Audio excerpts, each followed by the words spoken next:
Well, I'll try this again since my phone screwed up and turned everything sideways, and you'd have to watch it sideways. So we got a little bucket down here. We're draining some oil. In the book it says, oh, open up this suction tube and catch some of the oil that comes out. Well, basically, it's almost drained the entire transmission, which has been a big pain in the ass, because if I was going to drain the transmission, I would have done it before I did anything else, because I can get buckets under there when I drain it. So you should plan on probably changing your filter right there, draining the transmission. So first step in this project, according to me, is disconnect your negative on your battery. Second step is try to get this bottom right side bell housing bolt out. It'll come out from the engine side, because that's going to be a showstopper. Bottom right, bottom left, this one's the worst one, especially if you have the loader frame. If you don't have the loader frame, it's probably not a problem. I would get these two side ones out, and then commit to doing the project. If you can't get those out, just stop. And the other thing I would do, once you've done that part and you're committed, go ahead and drain your fluid out of your transmission, okay? Your fluid fill and oil stick is right here. The drain is basically real big bolts.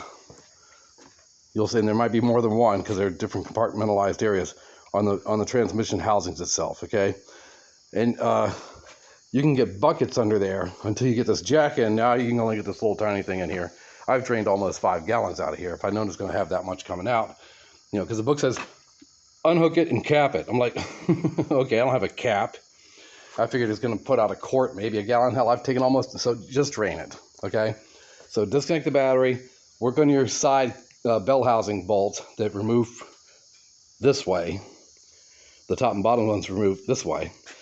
Leave the top and bottom ones in there and don't crack them loose yet. Then drain your transmission. Then do all your other stuff the way you're supposed to do it, okay?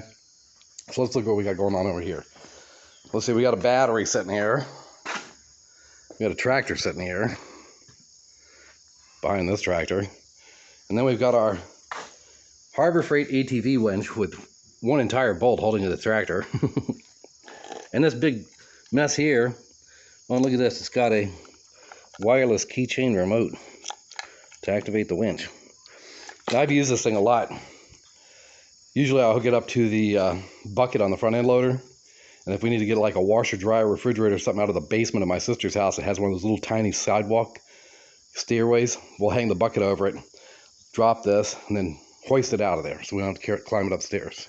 So it's worked out pretty good. So I'm going to hook it up to the tractor because it's going to allow me to stand up here and supervise this entire process alone as I put pressure on it there with the winch, and then stop, and then maybe pry on it a little bit, see what happens, because there's one other thing still hooked up, and the book doesn't go into any detail about what's going to happen here, and that's the drive shaft from the four-wheel drive unit to the front wheels. It's physically attached to the bottom of this transmission housing, and the book says, all it says is, make sure that the drive shaft comes out. I'm like, okay, well, am I supposed to unhook something? I don't know. I'm going to assume that it's just a spline shaft that has to be lined up as we put everything back in, and then it's just going to pull out, because I don't think the case would have split, the half-inch had split if that was being held, but you never know. So I got to be cautious here as we pull it back and kind of watch under the bottom. It's way under there. You can't see it in this photo, but if you get under there, you'll see it. It's a drive shaft inside of a steel tube, a housing, because it probably has fluid in it.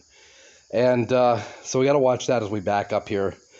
And I'm assuming it's just going to come out with everything else, and then we're going to roll backward, but we'll see. So that's where we are, getting ready to hook up the winch and pull this thing back once I get all this fluid out of here.